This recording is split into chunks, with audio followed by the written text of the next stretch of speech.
আসসালামু আলাইকুম সম্মানিত ভিউয়ার্স এবং টেকনিশিয়ান ভাইরা, যারা এই মুহূর্তে আমার ভিডিওটা দেখতেছেন, আসলে কেউ অবশ্যই আপনারা খারাপ দেখে নেবেন না। এই যে এটা কিন্তু একটা সুবাস্তিক আইপিএস, খুব ভালো ডিএসপি কন্ট্রোলার দিয়ে করা, ভালো একটা আইপিএস। আমাদের অভ্যাস কি একটা, যে আমরা বর্তমানকে পেয়ে কিন্তু অতীত ভুলে যাই, বর্তমানকে পেয়ে অতীত ভুলে যাই। এই জন্য আমাদের এই অবস্থা আজকাল। যেমন এই যে পিওর সাইন আপ দেখতে গিয়ে, হ্যাঁ, এটা কিন্তু কোম্পানির একটা pure sine up UPS weight etc, হ্যাঁ, 1050-12 ভোল্ট। এখন এই যে 1050-12 ভোল্ট উপরে কিন্তু আসলে একটা ক্যাপশন দিয়ে রাখছে, এই যে উল্টো ভাবে, ক্যামেরাতে উল্টো দেখা যাইতেছে, 900 বিয়ে 600 ওয়াট। হ্যাঁ, 900 বিয়ে 600 ওয়াট। আমরা এটা লোড দিয়ে দেখব। পাশাপাশি এই যে একটা ছোট 400 বি একটা আইপিএস, এটার সাথে কম্পেয়ার করব। এই আইপিএসটা 400 বি একটা আইপিএস এর সাথে 1050 একটা সাইন ওয়েভ কম্পেয়ার করব। এটা কিন্তু স্কোয়ার ওয়েভ ট্রান্সফরমারটা বাতিল করা হয়েছে। ট্রান্সফরমারটাকে 400 বি ট্রান্সফরমার লাগানো হয়েছে, আগে ট্রান্সফরমারটা পড়ে গেছিল। এই যে জুপিটার একটা আইপিএস, এটা আমাদের নিজস্ব না, এবং সুবাস্তিকাও কিন্তু আমাদের নিজস্ব না। দুটোটাই কিন্তু সার্ভিসিং করতে নিয়েছিল। এটার প্রবলেম ছিল ফিউজ কেটে গেছিল, আর এটার প্রবলেম ছিল জুপিটার যেটা 400 বিয়ে আপনার ট্রান্সফরমার পুড়ে গেছিল।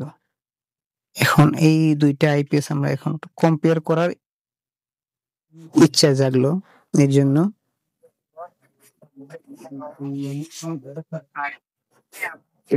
কম্পেয়ার করার চেষ্টা করতেছি।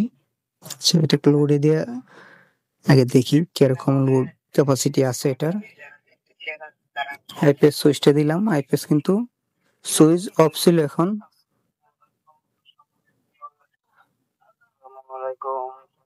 মেইন সাপ্লাই অফ আছে। এই যে 222 ভোল্ট আউটপুট কিন্তু 222 ভোল্ট হয়েছে। হ্যাঁ,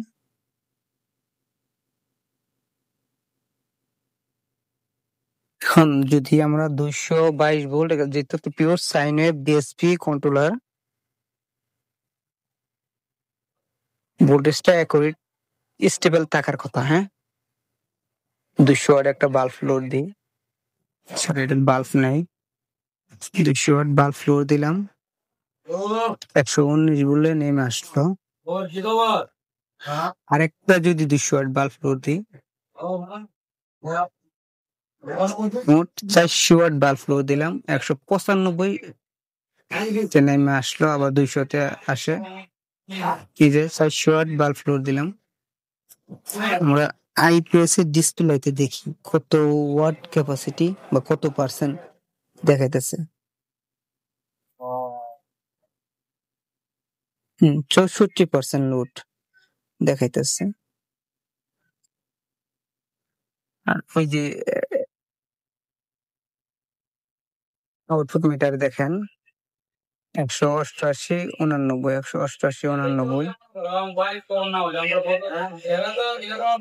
188, 89 ভোল্ট দেখাইতেছে। আউটপুট অনেক সময় আরো কমে যায়, 400 ওয়াট লোডে কিন্তু আরো কমে গেছে, আবার বাড়ায়।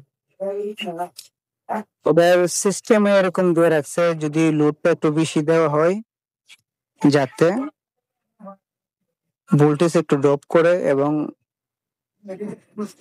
যদি ব্যাটারি লসিংটা একটু কম করে, যাতে ব্যাটারি ব্যাকআপটা একটু বেড়ে যায়। এই সিস্টেম ভাবে করে রাখছে কোম্পানি, বলে একটা কথা আছে। যেহেতু এই জায়গায় ক্যাপশন দিয়ে রাখছে 450 ওয়াট,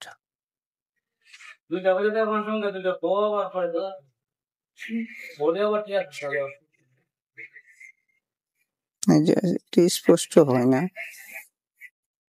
এই যে 900-650 ওয়াট, যেহেতু ক্যাপশনে দিয়ে রাখছে আমরা 600 ওয়াট লোড দেওয়ার চেষ্টা করব।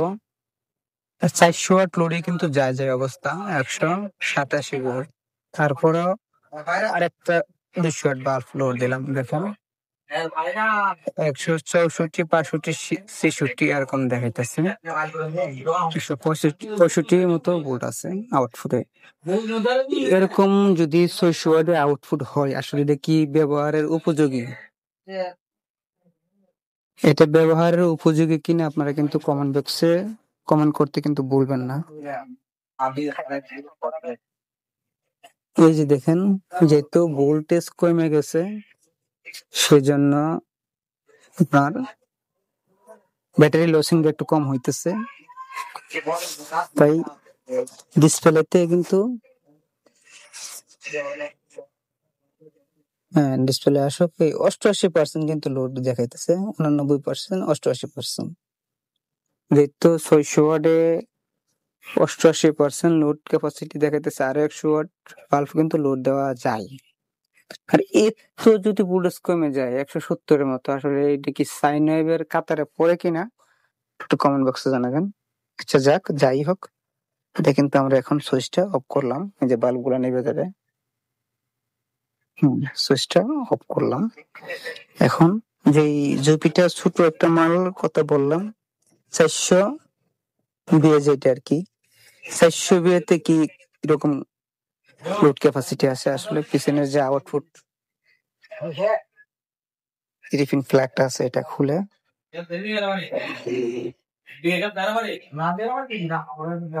এটার পিছনে প্লাগ ইন করলাম।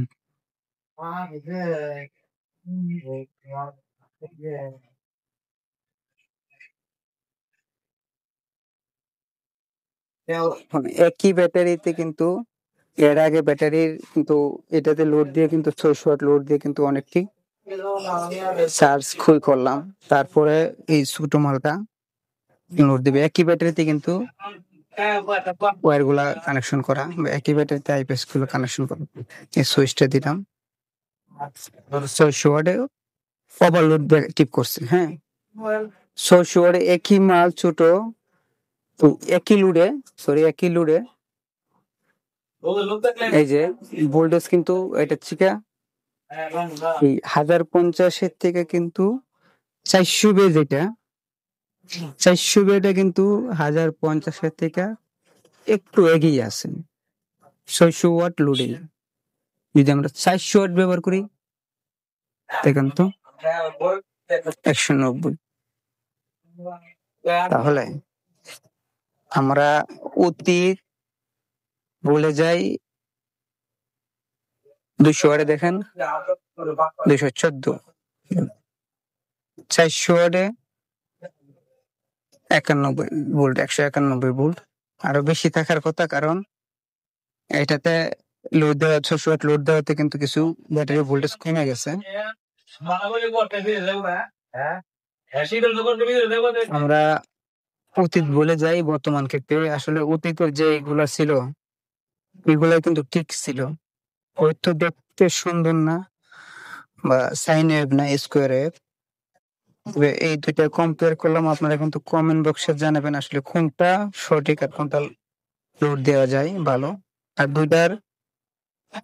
দুইটার ক্ষেত্রে কিন্তু এক দাম না ভাই, এটা প্রায় কমপক্ষে 11 থেকে 12,000 টাকা হইতে পারে, আর এটার দাম কিন্তু কম। তখনকার সময় কিন্তু এটা 4,000 টাকার মতন ছিল হয়তো।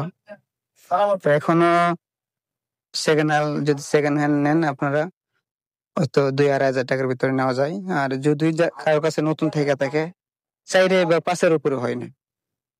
এখন দেখেন তো কোনটা ভালো।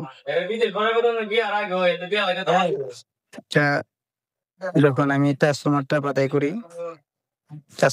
বাছাই করার পরে আমরা সবকিছু দেখি, লাগানোর পরে দেখুন লোডটা দেখাই যে ভালো লাগলো, এই জন্য এই ভিডিওটা করা। লোডটা দেখে ভালো লাগলো যে আসলে একটু আগে আমি একটা 1000 50-এর লোড ক্যাপাসিটি দেখলাম। আর একটু পরেই 400 একটা আইপিএস এর লোড ক্যাপাসিটি আসলে এতটা ভালো স্টেবল। তারপরে আবার স্কোয়ার ওয়েভের মাঝে, এই জন্য ভিডিওটা করা। ধন্যবাদ যারা আমার এখন ইউটিউব চ্যানেলটা দেখছেন, অবশ্যই সাবস্ক্রাইব করবেন। আর যারা ফেসবুক পেজে আছেন অবশ্যই ফলো করবেন, লাইক দিবেন, শেয়ার করবেন। ধন্যবাদ, ভালো থাকবেন। আসসালামু আলাইকুম।